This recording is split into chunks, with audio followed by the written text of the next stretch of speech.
కవిత లేఖపై స్పందించిన కేటీఆర్ పార్టీలో ప్రతి ఒక్కరూ కార్యకర్తలేనని అందరికీ ఈ రూల్ వర్తిస్తుందని వ్యాఖ్య.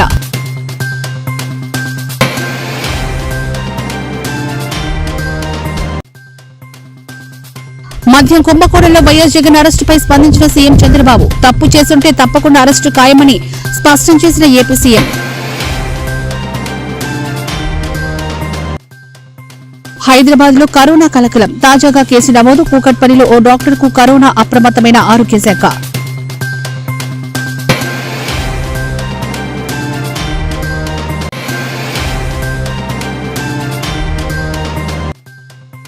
పోలీస్ కస్టడీలో ఉన్న వల్లభనేని వంశీకి అకస్మాత్తుగా క్షీణించిన ఆరోగ్యం. తీవ్ర ఆందోళనలో వంశీ కుటుంబ సభ్యులు.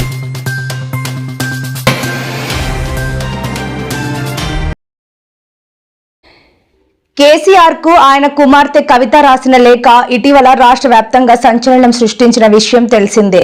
ఈ లేఖ బయటకు రావడంపై కవిత తీవ్రంగా మండిపడ్డారు. కేసీఆర్ దేవుడని, ఆయన చుట్టూ కొన్ని దయ్యాలు చేరాయని తీవ్ర వ్యాఖ్యలు చేశారు. పార్టీలో కాంగ్రెస్ కోవర్టులు ఉన్నారని, తన తండ్రికి తాను రాసిన లేఖ బయటకు రావడమే దీనికి నిదర్శనమని కవిత చెప్పారు.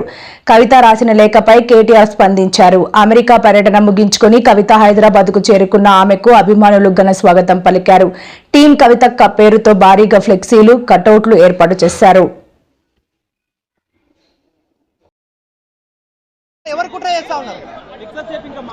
కేసీఆర్ గారు దేవుడు, కానీ కేసీఆర్ గారి చుట్టూ కొన్ని దయ్యాలున్నాయి. వాళ్ళ జరుగుతున్నది. పార్టీలో ఉండేటటువంటి నాకు, నేను కేసీఆర్ గారి కూతుర్ని, అంతరంగికంగా నేను రాసినటువంటి లేఖనే బయటికి వచ్చిందంటే మరి ఇతర సామాన్యుల సంగతి, ఇతరుల పరిస్థితి ఏంటి పార్టీలో అన్నది ఇవాళ చర్చ జరగాల్సినటువంటి అవసరం ఉన్నది. నేను చెప్పదలుచుకున్నది ఒకటే, 2 వారాల క్రితం నేను గౌరవనీయులు పెద్దలు కేసీఆర్ గారికి ఒక లేఖ రాయడం జరిగింది. కేసీఆర్ గారికి ఇదివరకు కూడా నా ఒపీనియన్స్ ఎప్పుడున్నా కూడా లేఖ ద్వారా చెప్పడం జరిగింది.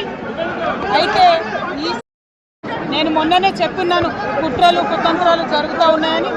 నేను చెప్పిన కొద్ది రోజుల్లోనే మరి నేను అంతర్గతంగా కేసీఆర్ గారికి రాసినటువంటి ఉత్తరం బహిర్గతం కావడం అన్నది, ఇది మరి ఏం జరుగుతుందో అన్నది పార్టీలో ఉన్నటువంటి మనందరం, తెలంగాణ ప్రజలందరూ కూడా ఆలోచించుకోవాల్సినటువంటి విషయం. కానీ నేను రాసినటువంటి లేఖ చాలా అంతర్గతంగా పార్టీలో మా నాయకుడికి రాసినటువంటి అటువంటిది బహిర్గతమైందంటే మరి దాని వెనుక ఉన్నది ఎవరనేటువంటిది ఆలోచించుకోవాల్సినటువంటి సందర్భం. బీజేపీ వాళ్ళు మాత్రం మౌన మునుల మాదిరిగా ఎక్కడ ఒక్కరు కూడా మాట్లాడట్లేదు. ఏం జరుగుతున్నదని మేము అడుగుతా ఉన్నాం. తెలంగాణలో ఇంత అపురూపమైన సంబంధాలు అటు కాంగ్రెస్కు ఇటు బీజేపీకి ఏ స్థాయిలో ఉన్నాయో మరి మీరు ఆలోచించాలని కోరుతా ఉన్నా. తెలంగాణ బీజేపీ ఎంపీలు చేస్తున్న భూ అక్రమాలకు, భూ దందాలకు ముఖ్యమంత్రి గారు వత్తాసు పలుకుతున్నందుకు మీ మౌనమా? లేదా మీ కేంద్ర మంత్రులు మీరు కలిసి బ్రహ్మాండంగా మీరు చేసుకుంటున్న అవినీతి కార్యకలాపాలకు మరి ఏదో బయటికి నటించినట్టు చేసి ఢిల్లీలో, ఇక్కడ గల్లీలో మాత్రం ఏదైతే దోస్తీ చేస్తున్నారో ఇది అందరూ కూడా చూస్తూ ఉన్నారు.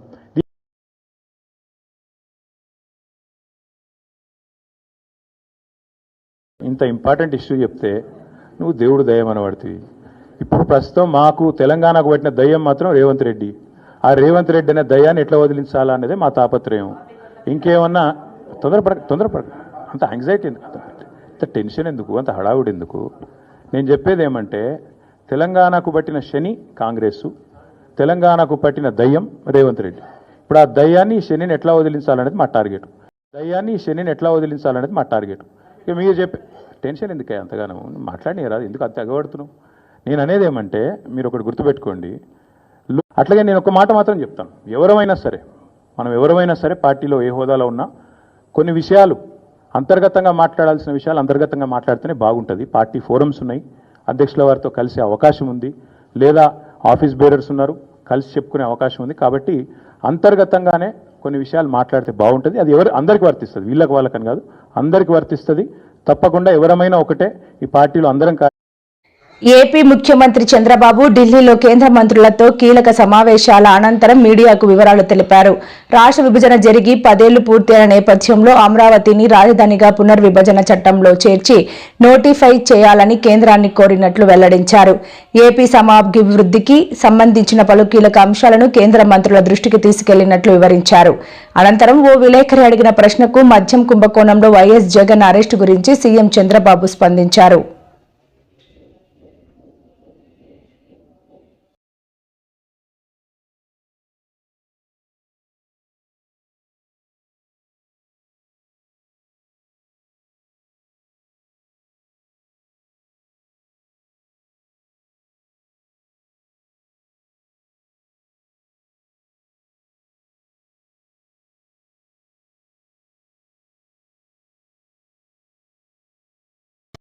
Do you fear that government will arrest you or President saying that at most you will settle in jail for 3 months?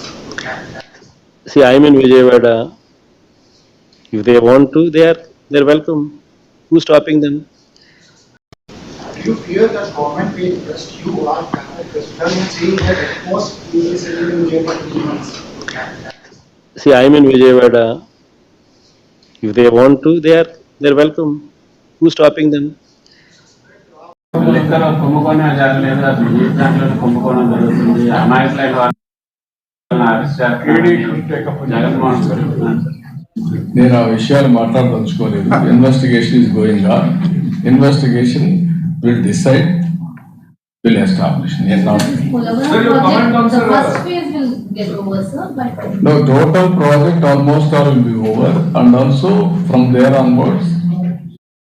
భారత వాతావరణ విభాగం ఐఎండీ దేశ ప్రజలకు చల్లటి కబురు అందించింది. దేశంలో వ్యవసాయానికి ఊతమిచ్చే నైరుతి రుతుపవనాలు కేరళను తాకాయి. ఈ ఏడాది సాధారణ కంటే 8 రోజుల ముందుగానే నైరుతి రుతుపవనాలు దేశంలోకి ప్రవేశించినట్టు ఐఎండీ వెల్లడించింది. మరో 2-3 రోజుల్లో ఏపీలోకి ప్రవేశించే అవకాశం ఉంది.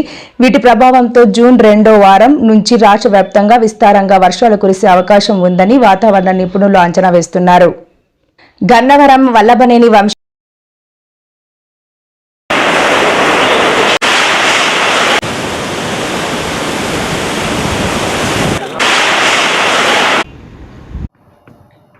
నిన్న జిల్లాల్లో ఈ రోజు నుంచి రాబోయే 6 రోజులు కూడా కొన్ని చోట్ల తేలికపాటి నుంచి మోస్తరు వర్షపాతం, 7వ రోజు 1-2 చోట్ల తేలికపాటి నుంచి మోస్తరు వర్షపాతం నమోదయ్యే అవకాశం ఉన్నది. దక్షిణ కోస్తా జిల్లాల్లో ఈరోజు కొన్ని చోట్ల, రేపు ఎక్కువ చోట్ల, 3వ రోజు నుంచి 6వ రోజు వరకు కొన్ని చోట్ల, 7వ రోజు 1-2 చోట్ల తేలికపాటి నుంచి మోస్తరు వర్షపాతం నమోదయ్యే అవకాశం ఉంది. అస్వస్థతకు గురయ్యారు. ప్రస్తుతం ఆయన కంకిపాడులోని ప్రభుత్వ ఆసుపత్రిలో వైద్యుల పర్యవేక్షణలో చికిత్స పొందుతున్నారు. నకిలీ ఇళ్ల పట్టాలకు సంబంధించిన కేసులో వంశీ కంకిపాడు పోలీసుల కస్టడీలో ఉన్నారు. పోలీసుల కస్టడీలో ఆరోగ్య పరిస్థితి అకస్మాత్తుగా క్షీణించింది. పరిస్థితిని గమనించిన పోలీసులు కంకిపాడు ప్రభుత్వ వైద్యశాలకు తరలించారు. భార్య పంకజశ్రీ అలాగే మాజీ మంత్రి పెర్ని నాని కూడా ఆసుపత్రికి వచ్చి వంశీ ఆరోగ్య పరిస్థితి గురించి వైద్యులను అడిగి తెలుసుకున్నారు. అతను న్యాయస్థానానికి పోయి న్యాయస్థానం ముందు వాంగ్మూలం ఇచ్చి బలవంతంగా నాతో పెట్టించినటువంటి కేసు నేను దాన్ని విత్డ్రా చేసుకుంటున్నాను అని చెప్పినటువంటి సందర్భంలో న్యాయస్థానం ఆ తీర్పుని ఈ రోజుకి వాయిదా వేసి ఈరోజు తీర్పు వెలువడించేటటువంటి తరుణంలో మరొక అక్రమమైనటువంటి కేసు, అన్యాయమైనటువంటి కేసు, ఒక ఫ్యాబ్రికేటెడ్ కేసుని ఈరోజు వల్లభనేని వంశీ మీద పెట్టి గన్నవరం మాజీ శాసనసభ్యుడు వల్లభనేని వంశీమోహన్ గారిని రాత్రి నుంచి కూడా పాత్రికేయ ప్రపంచం మీరే సాక్ష్యంగా చూస్తున్నారు. నిన్న రాత్రి ఆయన భార్య లేకపోతే మాలాంటి స్నేహితులు, పార్టీ కార్యకర్తల కంటే కూడా ముందుగా వంశీ దగ్గరకు చేరుకున్నది, వంశీ పరిస్థితిని బయటికి చెప్పింది కూడా మీడియా ప్రపంచమే. ఈరోజు కూడా ఇక్కడ హాస్పిటల్ దగ్గర జరిగిన తంతంతా కూడా మీరే చూశారు. నిన్న హాస్పిటల్లో రాత్రి 12ంటికి హాస్పిటల్లో 11:30-12ంటికి హాస్పిటల్లో అడ్మిట్ అయితే ఆ డాక్టర్ గారు నేను పొద్దున్నే అన్ని పారామీటర్స్ చూసి అప్పటికి తగ్గపోతే రిఫర్ చేస్తామని చెప్పినటువంటి డాక్టర్ ఉదయం 7 గంటలకే పోలీసు వారు మళ్ళీ వెళ్ళిపోయి నీకు బాగుంది రామని చెప్పని చేతులు పట్టుకుని ఈడ్చుకుని స్టేషన్కి తీసుకెళ్లిపోయారు. దొంగ పట్టాలు పంచిపెట్టాడనేటువంటి అభియోగం అంట. మరి ఆ ప్రభుత్వాన్ని నడిపినోడిని ముద్దాయి చేయిద్దా? అప్పుడున్న రెవెన్యూ మినిస్టర్ని ముద్దాయి చేయిద్దా? తప్పుడు ప్రభుత్వం మీదే కదా. మీరు ఏవేదైతే వాళ్ళ వంశీ మీద అభియోగం చేస్తున్నారో దొంగ పట్టాలు పుట్టించి పట్టాలు పంచిపెట్టాడు తెలుగుదేశం ప్రభుత్వంలో అని చెప్పని, దానికి కారణం మీరే కదా. మరి మీరు ముద్దాయిలు అవరా? తండ్రి కొడుకులు ముద్దాయిలు అవరా? కాబట్టి మీ ఏపోడు అంటే మీ జెండా మోస్తే ఏం పాపాలు చేసినా పర్లేదు. మీ జెండా మోస్తే పాపాలు చేసిన వాడికి 10 రోజుల క్రితం పైల్స్ ఆపరేషన్ అయితే అది ప్రాణం పోద్ది. వంశీకి మాత్రం ఊపిరితిత్తులు ఇబ్బంది ఉన్నా కూడా ఇక్కడ వైద్యం ఇవ్వకూడదు. అయ్యారు. లాస్ట్ టైం కూడా చెప్పాను, ఆయనకి యూరిన్ లో కిలో బాడీస్ పాజిటివ్ వచ్చాయని. హాస్పిటల్ జడ్జి గారు మనకి ట్రీట్మెంట్ రాసినా కూడా గవర్నమెంట్ హాస్పిటల్లో జస్ట్ ఆయనకి సింటమాటిక్ ట్రీట్మెంట్ చేస్తున్నారు. ఊపిరాడటానికి తీసుకెళ్తున్నారు, నెబులైజర్ పెట్టినారు, తీసుకొస్తున్నారు. మళ్ళీ 3వ రోజు మళ్ళీ వెళ్లాల్సి వస్తుంది, అదే రిపీట్ చేస్తున్నారు. సో ఆయనకి హైపోక్సియా ఉంది, ఆయనకి సిపాప్ మెషిన్ ఎయిడెడ్ బ్రీదింగ్. జైల్లో కూడా ఇప్పుడు ఆ మెషిన్ తోనే పడుకుంటున్నారు night. Post covid he has problems with his breathing issues అన్నమాట. సో అదే అడిగాం ఇప్పుడు కూడా. ఆవిడ హయ్యర్ హాస్పిటల్ కి రెఫర్ చేశారు జడ్జి గారు.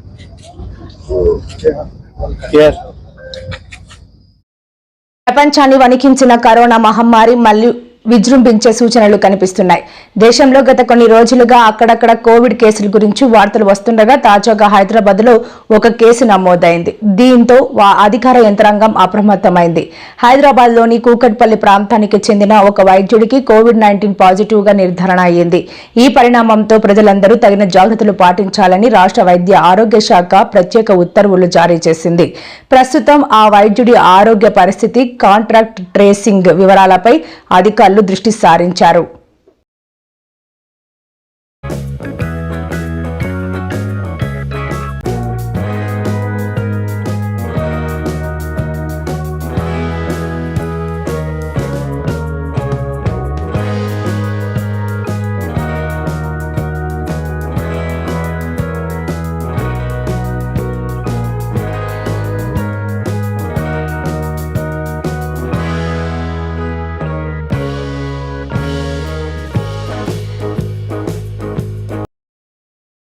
పల్నాడు జిల్లా దాచేపల్లి మండలం తంగెడ గ్రామానికి చెందిన వైసీపీ నాయకుడు ఎల్లయ్య కుమారుడు హరికృష్ణపై దాచేపల్లి పోలీసులు చేసిన దుర్మార్గం రాష్ట్రంలో అప్రకటిత ఎమర్జెన్సీని సూచిస్తోందని వైసీపీ అధినేత జగన్ ధ్వజమెత్తారు. ప్రజలకు రక్షణ కల్పించాల్సిన పోలీసులే వారిపై హింసకు పాల్పడడం ఎంతవరకు సమంజసమని ప్రశ్నించారు. చట్టాన్ని చేతిలోకి తీసుకునే అధికారాన్ని వీరికి ఎవరు ఇచ్చారు? 3rd degree ప్రయోగిస్తారా? దాన్ని సమర్థించుకునేందుకు ఒక కట్టుకథ అల్లుతారా అని మండిపడ్డారు.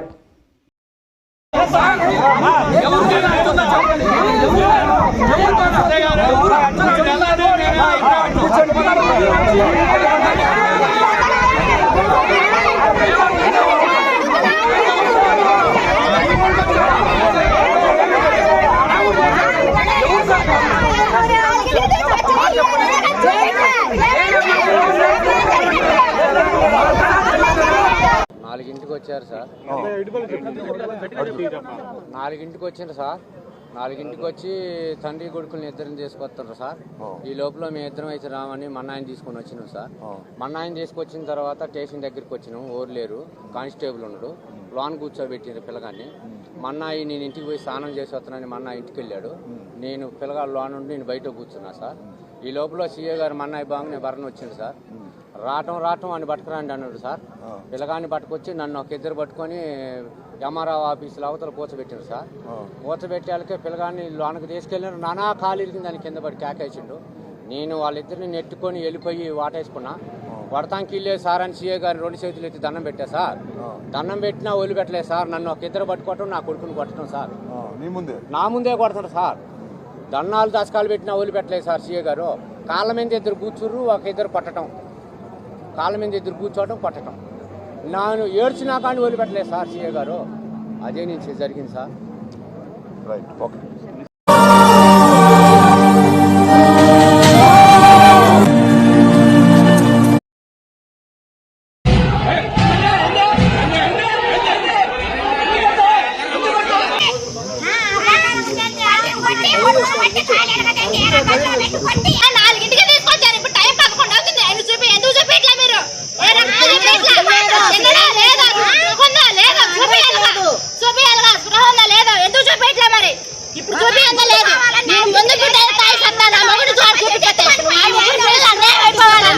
బయటికి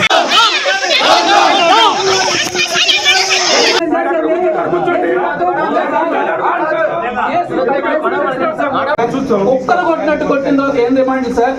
జడ్జి గారు చెప్పండి. ఎవరు జడ్జి గారు? మీరు చెప్పండి. అది మాట్లాడతానే కదా సార్ చెప్పండి. సార్ మేము చదువుతున్నాం సార్, మేము చెప్తాం కదా. మేము మాట్లాడిన తర్వాత జడ్జి గారి దగ్గర ఎట్లా ప్రొసీడ్ అవ్వాలి సార్. మీరు కేసు పెడతానంటే నేను వద్దు అన్న సార్. కేసు పెట్టుకోండి, అది ఇబ్బంది ఏం లేదు మాకు. మేము ఒక్కసారి మాట్లాడతాం సార్ అంటున్నారు. ఏంటి మీ ప్రాబ్లం? ఏంటి ఫలానా లీగల్ ప్రాబ్లం అంటే ఏంటి సార్? లాయర్ అడగటం కాదు సార్. నేను వాళ్ళ ఫాదర్ని తీసుకొని ఒక బంధువుగా అది కూడా కాకుండా అరెస్ట్ రిమాండ్ అరెస్ట్ నోటీస్ ఎవరికి ఇచ్చారు?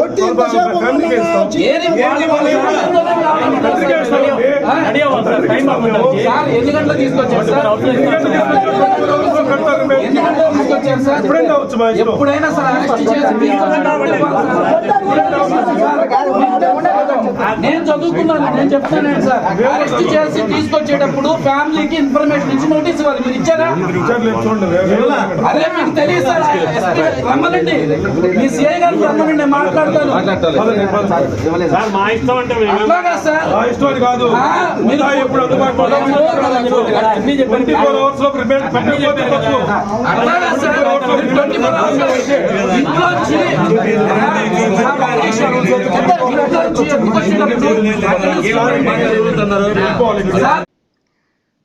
ఈనాడులో కథ ఈ మధ్యకాలంలో చూసి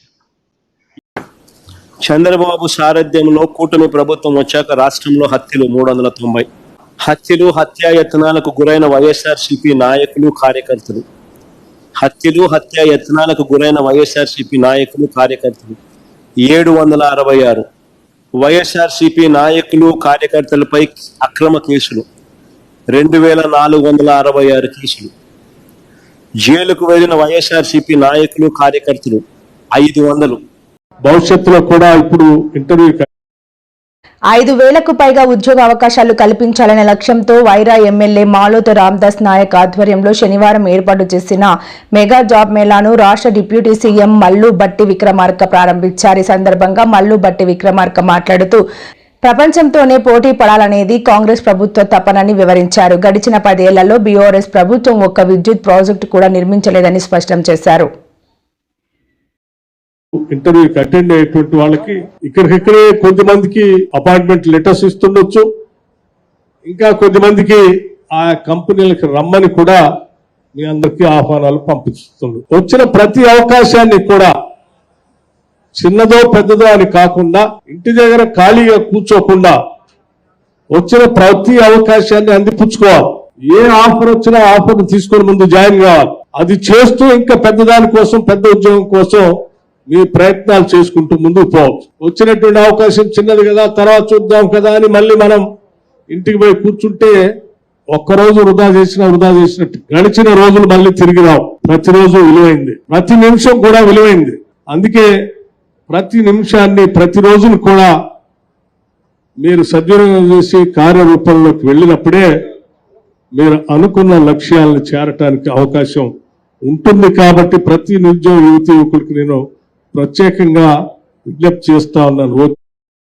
తిరుమలలో మరో అపచారం జరిగింది. ఎవరైనా తప్పు చేస్తే చట్టపరమైన చర్యలు తీసుకోవాల్సిన పోలీసులే ఆ అపచారానికి పాల్పడ్డారు.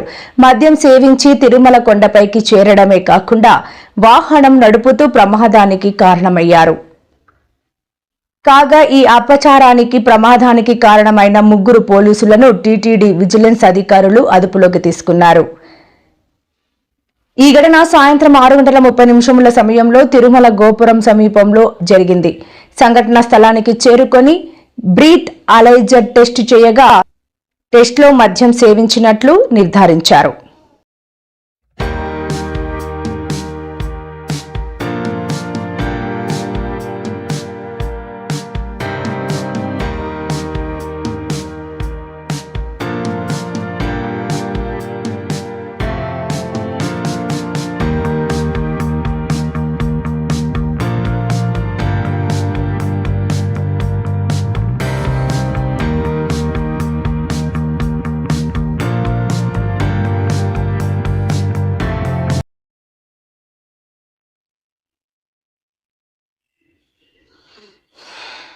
సచివాలయంలో మీడియాతో సీతక్క మాట్లాడుతూ సిస్టర్ స్ట్రోక్ దెబ్బకు కేటీఆర్ కు చిన్న మెదడు చితికిపోయింది అంటూ సంచలన వ్యాఖ్యలు చేశారు.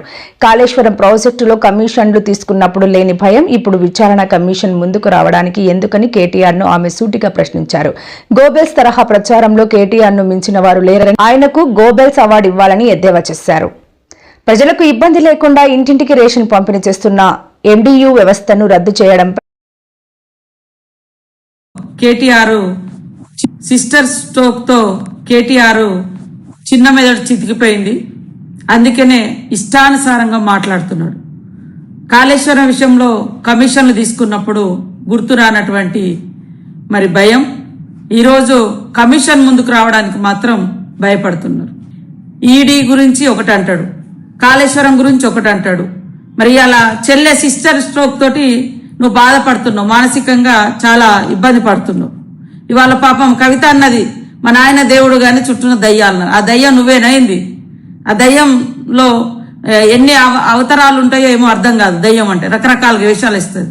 మోడీ దగ్గర ప్రశంసల కోసం ఇవాళ సిస్టర్ స్ట్రోక్ తో బాధపడుతున్న కేటీఆర్ గారు మా రాహుల్ గాంధీ గారిని, సోనియమ్మను, సీఎం రేవంత్ రెడ్డి గారిని కూడా మరి రకరకాలుగా మాట్లాడుతూ శునకానందం పొందుతా ఉన్నారు. సిస్టర్ స్ట్రోక్ తో కేటీఆర్ చిన్న మెదడు చితికిపోయింది.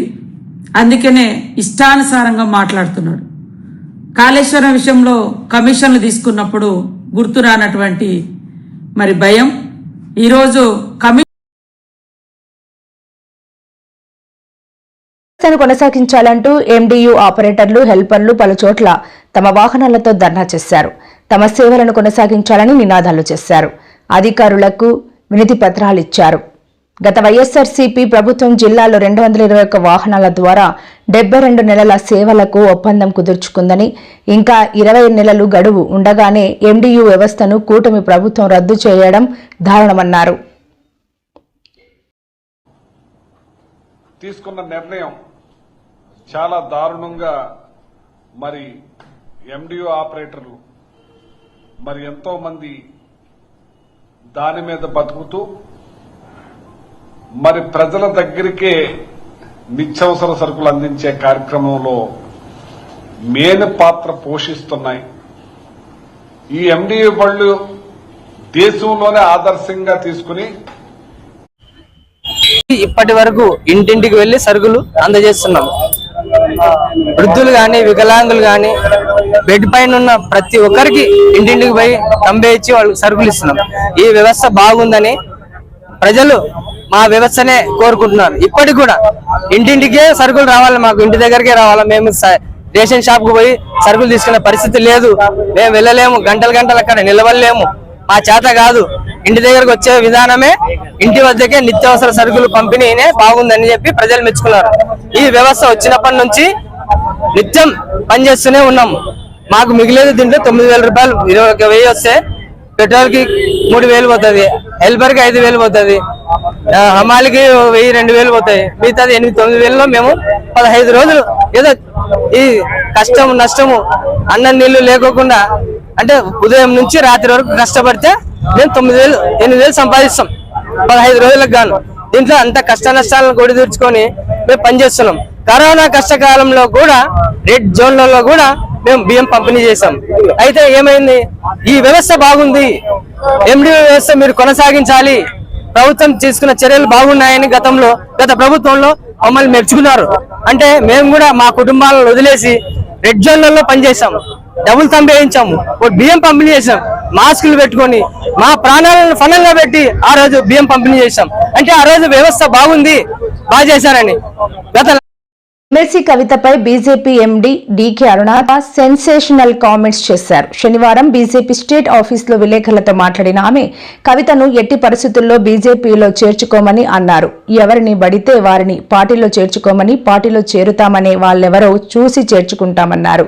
వాంటెడ్ గెస్టులను పార్టీలోకి ఆహ్వానించబోమని తెలిపారు. ఇక తండ్రి కేసీఆర్ కు కవిత రాసిన రహస్య లేఖ ఎలా బయటకు వచ్చిందో ఫాదర్ సన్ డాటర్ కి తెలియాలని అరుణ పేర్కొన్నారు. రోజు దిగింది అనుకుంటా, నిన్ననా ఇవాళను నైట్ దిగింది అంటే లేఖ దిగింది, ఆమె దిగింది విన్నారా? దాంట్లో వాళ్ళే చెప్పారా సమాధానం. ఆ లేఖ నిన్న దిగింది పేపర్లల్లా, మొన్న సోషల్ మీడియాలో మొన్న అంతా నిన్న పేపర్లలో దిగింది లేఖ, రాత్రి కవిత దిగింది. అంటే మీరే చెప్పాలా ఎవరో దానికి కారణం.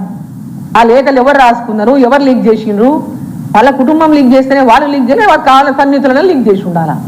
వాళ్ళ బెనిఫిట్, వాళ్ళ యొక్క లబ్ధి కోరేటోళ్ళో లేకుంటే ఆమె లిఫ్ట్ చేయాలనుకునేటోళ్ళో ఎవరో దాని వెనక పాత్ర, ఎవరి పాత్ర ఉందో ఆమెనే చెప్పాలా?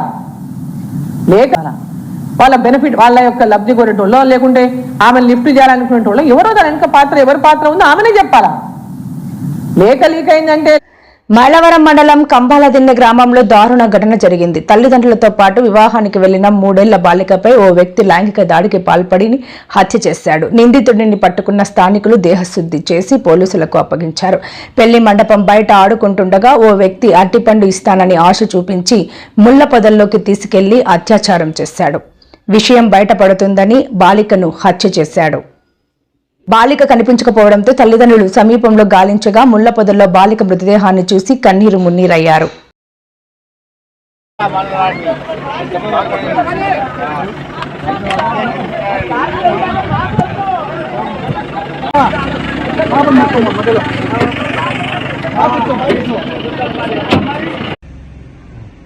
అందరికీ నమస్కారం. వైఎస్ఆర్ జిల్లా జమ్మలమడుగు నియోజకవర్గం మైలవరం మండలం కంబాలదిన్నె గ్రామంలో 3 సంవత్సరాల ముక్కు పచ్చలారని చిన్నారిపై అత్యాచారం చేసి హత్య చేయడం జరిగింది. ఎంత హృదయ విదారకమైన సంఘటన ఇది. ఇలాంటి సంఘటనలు ఈ కూటమి ప్రభుత్వం అధికారంలోకి వచ్చాక రోజు వినాల్సిన దుస్థితి ఈ ప్రభుత్వం మనకు కల్పించింది. ఈ రోజు ఆ తల్లి ఆ జమ్మలమడుగు పాత బస్టాండ్ సెంటర్లో మాకు న్యాయం చేయాలి అని నిరసన తెలియజేస్తూ ఉండే పరిస్థితి మనం చూస్తూ ఉన్నాము. ఎంత దారుణం.